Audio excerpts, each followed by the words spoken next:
मैं नीरज शर्मा आप सभी का एमएस क्लासेस पर हार्दिक स्वागत करता हूँ।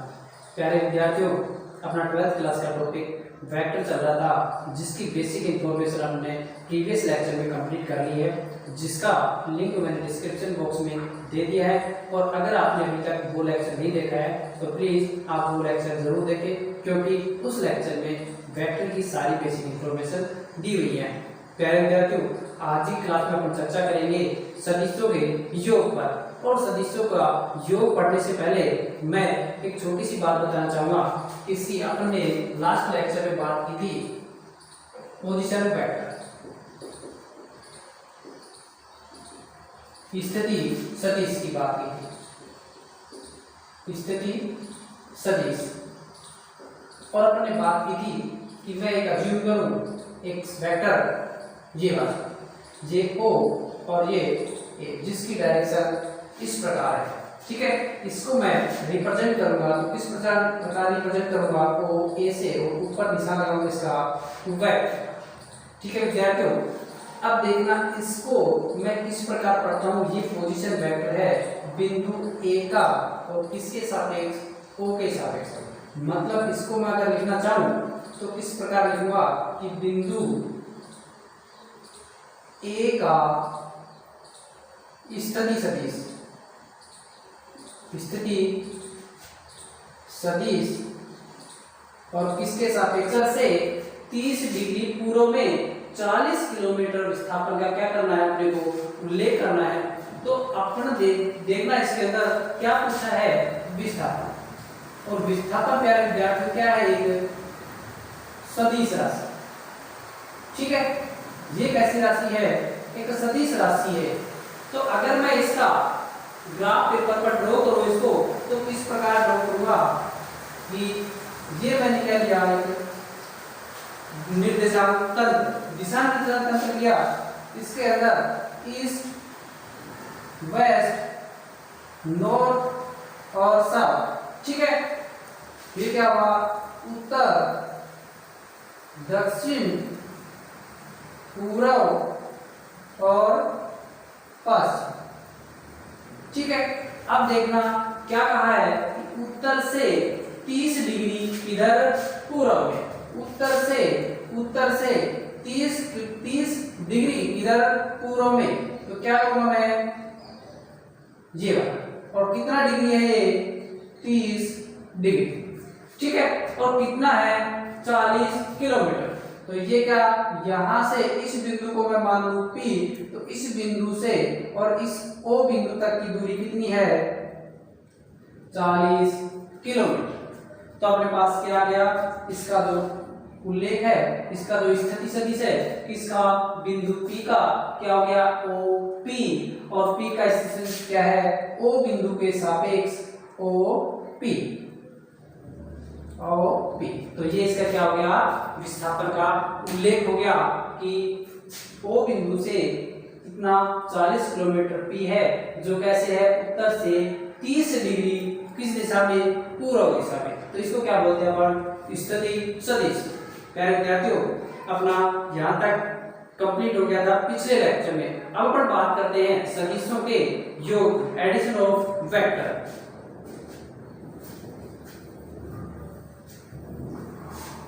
एडिशन ऑफ वेक्टर, देख सदिशों का योग,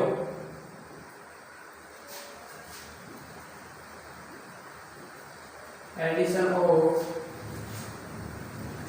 वेक्टर। ठीक है, अब प्यारे विद्यार्थियों, सबसे पहले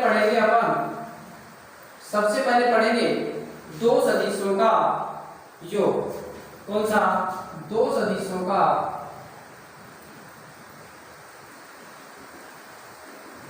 योग। और दो सदिशों का योग अपन करते हैं त्रिभुज के नियम से। कौन से, सदिशों का, इसको ही बोलते हैं सदिशों के योग का त्रिभुज नियम, addition rule of vectors by triangle. ठीक है, ट्रायंगल त्रिभुज का, सदिशों का त्रिभुज नियम। तो इसमें अपन क्या करते हैं देखना, एक और बात, सदिशों का जो योग है वो क्या है, सदिश के अंदर अपने को परिमाण के साथ साथ किसकी जरूरत पड़ती है, दिशा। परिमाण प्लस दिशा, सदिशों के योग में अपने को परिमाण और दिशा, क्योंकि अपन जानते हैं सदिश किसको बोलते हैं, जिसके अंदर परिमाण के साथ साथ दिशा की भी जरूरत होती है। इसलिए सदिशों का जो योग है, सदिशों का योग वो जो अपनी प्राकृतिक संख्या है उनसे क्या है, कुछ भिन्न है। ठीक है, तो अपन सबसे पहले पढ़ते हैं सदिशों का योग, और कौन से का, दो सदिशों का योग। इसी नियम को बोलते हैं सदिशों के योग का त्रिभुज नियम। तो देखना ये किस प्रकार करते हैं। तो अगर मैं अज्यूम करूं दो सदिश, एक सदिश लिया मैंने ओ ए, ठीक है, ओ ए और इसकी डायरेक्शन ए की तरफ। एक सदिश और लेता हूं मैं, ये लेता हूं, सॉरी ये लेता हूं अगर ए बी, और ये लेता हूं मैं सी और डी। ठीक है, अब मैं क्या करता हूं, आप जानते हैं कि सदिशों की बिना दिशा चेंज किए हुए और बिना परिमाण बदले दोनों को क्या करते हैं, प्रतिस्थापित कर सकते हैं। तो अगर मैं प्रतिस्थापित करूं इसको इस प्रकार, ये इसके परिमाण के बराबर, और इसको प्रतिस्थापित कर दिया मैंने यहाँ पर ए बी। अब सी डी को यहाँ प्रतिस्थापित करता हूँ बी से, और करता हूँ ये डी, और इसकी डायरेक्शन ये वाली।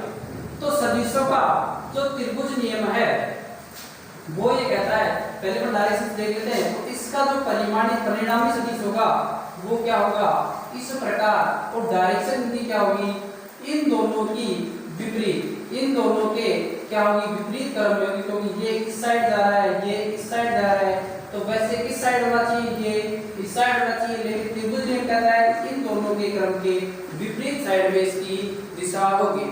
ठीक है, तो ये क्या हो गया, इसको मैं लिख सकता हूं A B plus C D is equal to किसके बराबर, ए डी के बराबर। इसको अगर मैं ए सदिश मानूं, इसको बी मानूं, तो ये क्या हो गया, ए प्लस बी। ठीक है, तो इसका मतलब ए प्लस बी, ए की क्या है, ए है, और बी क्या है, ए बी। ये किसके बराबर हो गया, ए डी सदिश के बराबर। और यही क्या है, सदिशों के योग का त्रिभुज नियम, सदिशों के योग का त्रिभुज नियम है। इसका अगर मैं स्टेटमेंट देखूं,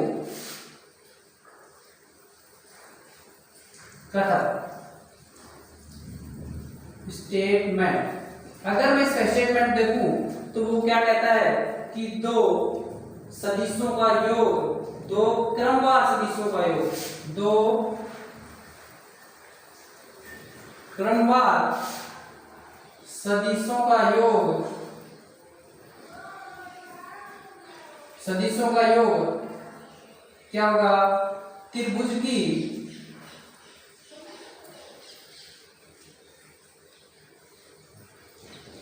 तीसरी भुजा के बराबर होता है। ठीक है, ये क्या हो गया, सदिशों के योग का त्रिभुज नियम। उसके बाद अपने आती है सदिशों का, तीन सदिशों का योग।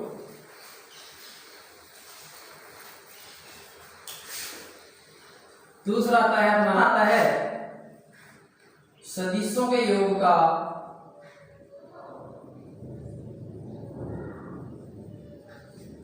चतुर्भुज नियम। इस नियम से देखना किस प्रकार करते हैं सदिशों का योग।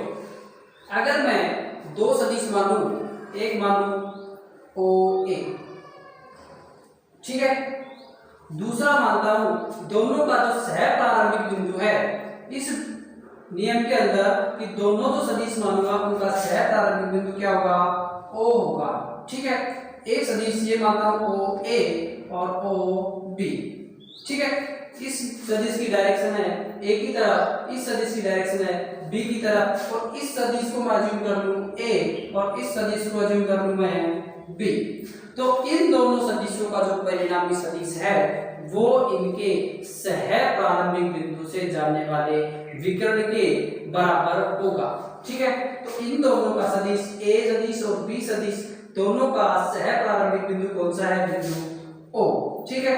अब मैं क्या करता हूं, इस बिंदु से जाने वाले सदिश के बराबर होगा, इस बिंदु से जाने वाले विकिरण के बराबर होगा। क्या करता हूं मैं, इस सदिश के पैरेलल यहां पर एक सदिश ये, ठीक है, और इस बिंदु के इस सदिश के पैरेलल ये वाला सदिश, ठीक है। तो इनका सह प्रारंभिक बिंदु ओ, तो इस वाले विकर्ण के बराबर होगा, इसको नाम देता हूं मैं डी, इस के बराबर होगा a प्लस बी, ठीक है। तो क्या हुआ फाइनली अपने पास, अगर मैं स्टेटमेंट के रूप में लिखूं, इसका कथन लिखूं, तो क्या लिखता हूं कि इस वाले में कि दो सदिशों का या दो सह प्रारंभिक सदिशों का योग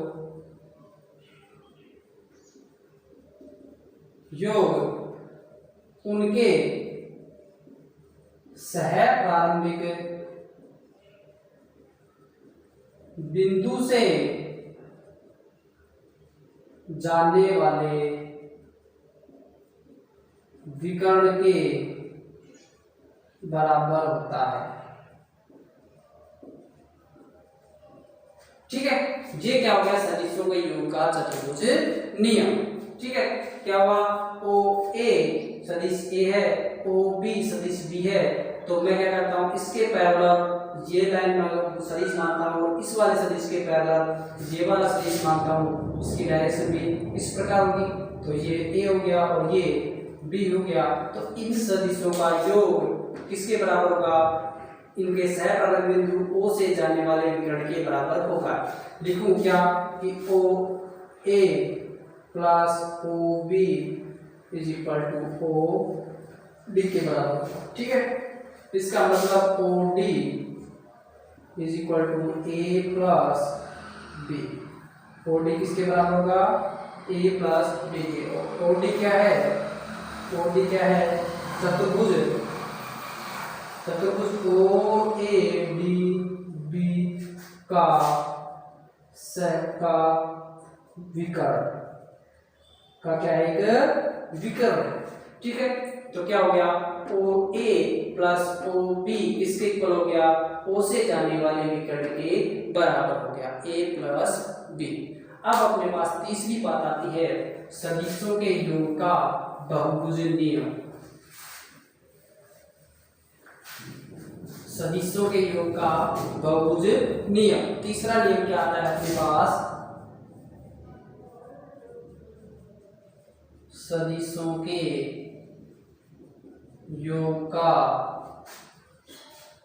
बहुभुज नियम। इसके नाम से ही पता चल रहा है कि बहुभुज मतलब एक से ज्यादा, एक से ज्यादा।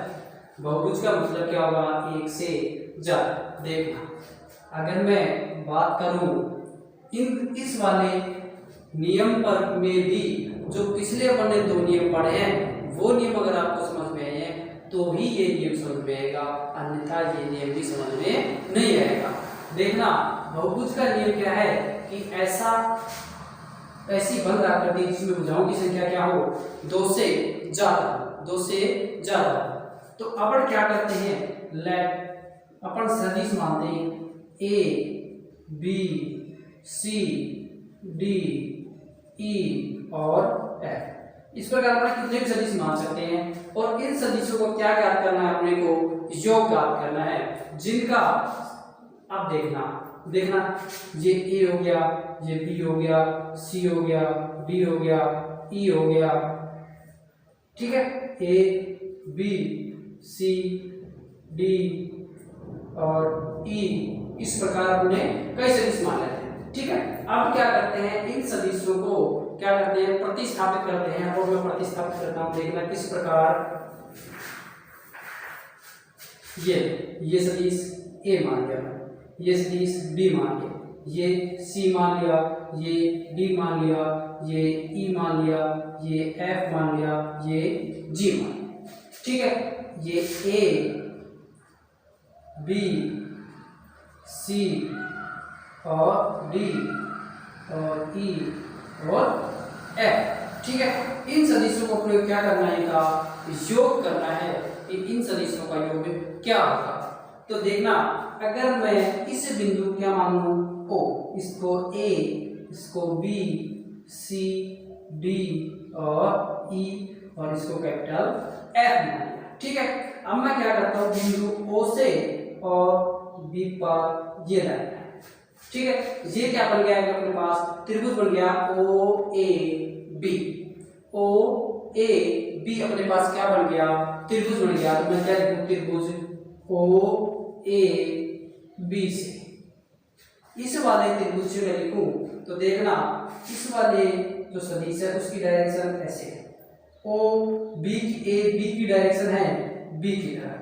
तो देखना, सदिश योग के त्रिभुज नियम से इस वाले जो सदिश है इनका जो परिणामी है, ए का और बी का परिणामी सदिश कौन सा होगा, ये।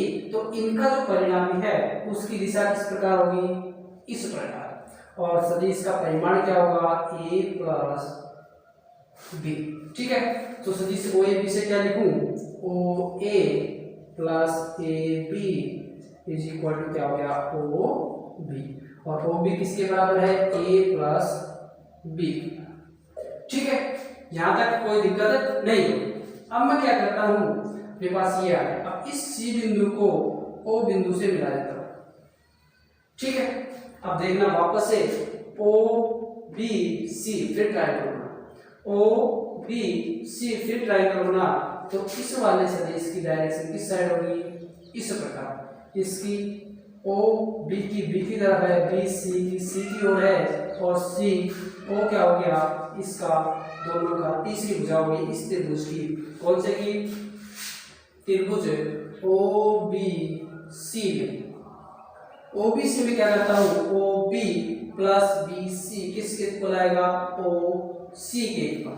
देखना, O B plus B C बराबर किसके बराबर आएगा, ओ सी की। और ओ सी क्या है, ओ सी देखना, ये वाला सदिश क्या है, ए प्लस बी, बी सी क्या है, सी। तो ये वाला क्या हो गया, ए प्लस बी प्लस सी के इक्वल। ठीक है, इसी प्रकार इस वाले में अगले में करूं, डी को ओ से मिलाया तो देखना ये क्या हो गया, अपने पास ओ सी, ए प्लस बी प्लस सी हो गया। और ये वाला डी, तो इस वाले सदिश की वैल्यू अपने पास आ गई A plus B plus C plus D. इसी प्रकार ई को ओ से मिलाऊं तो इसकी वैल्यू क्या आ गई अपने पास, A plus B plus C plus D plus E. अब क्या करूं, इस बिंदु को और क्या मिला दूं, इससे। तो ये वापस से ट्रायंगल बन गया। ये देखना थोड़े ध्यान से, ओ से क्या मिलाया, ई को। अब लास्ट बिंदु इसका एफ आया, एफ को अब देखना इसकी डायरेक्शन इस साइड, इसकी डायरेक्शन इस साइड। तो इसकी डायरेक्शन क्या होगी, एफ की तरफ। और इसकी वैल्यू अपने पास आ गई A plus B plus C plus D plus E plus F.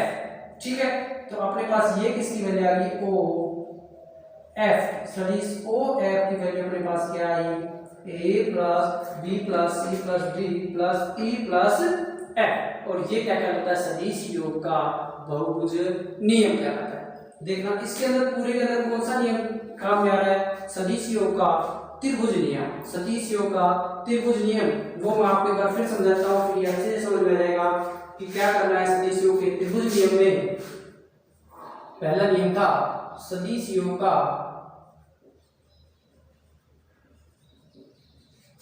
त्रिभुज नियम।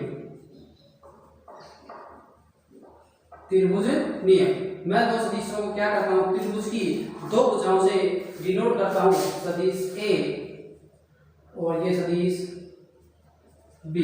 ठीक है, तो जो इनका जो परिणामी सदिश है वो इस त्रिभुज की तीसरी भुजा के बराबर होगा और इनकी जो क्रमवार दिशा है इनके क्या होगा, विपरीत होगा। ठीक है, तो इसकी भुजा ये हो गई तीसरी और इसकी डायरेक्शन क्या होगी, इन दोनों की क्रमवार विपरीत। तो इसकी वैल्यू क्या आ गया अपने पास, a प्लस बी।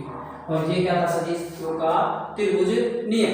अब बात करता हूँ, एक बार रिपीट कर रहा हूँ, सदिशों के चतुर्भुज नियम पे, सदिशों का चतुर्भुज नियम। दूसरा था सदिशों का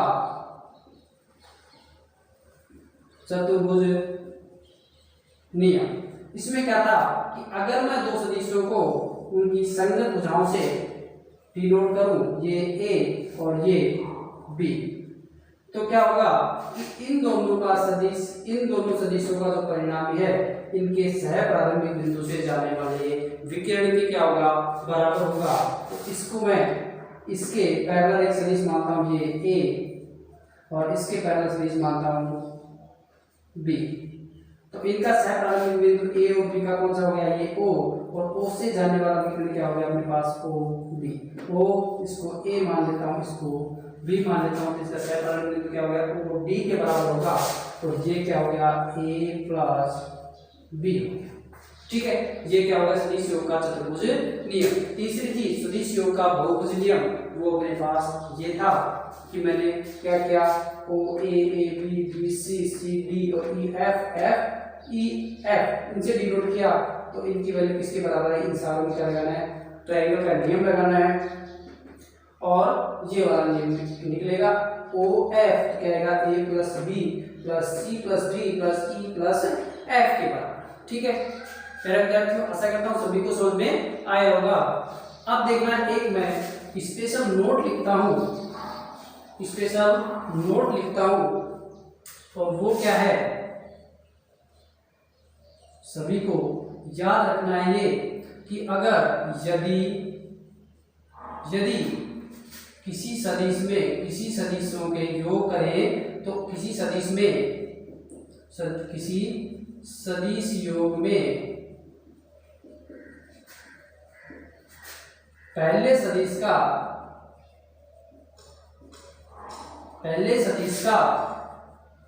प्रारंभिक बिंदु मतलब इनिशियल पॉइंट एवं अंतिम सदिश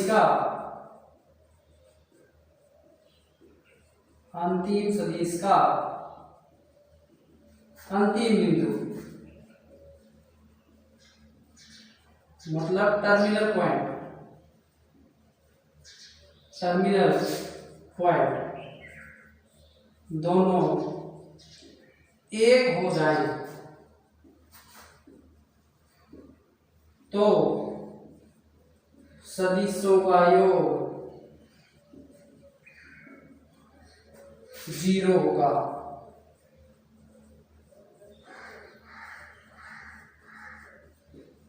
क्या कहा है कि अगर हम किन्हीं सदिशों का योग कर रहे हैं और उन सदिशों के अंदर क्या हो, किसी प्रारंभिक जो सदिश है उसका जो कौन सा बिंदु, प्रारंभिक बिंदु, और जो लास्ट सदिश है उसका अंतिम बिंदु दोनों क्या हो जाए, एक हो जाए, दोनों ही एक हो जाए, तो उन सदिशों का योग क्या होगा, अपने पास 0 प्राप्त होगा। दिखाता हूं,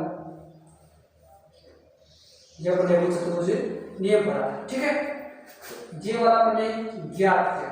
ठीक है, अब ये a b c d e और f। अब क्या कहा कि इस बिंदु का, इस वाले सदिश का तो प्रारंभिक बिंदु क्या o और अंतिम सदिश कौन सा है f, इसका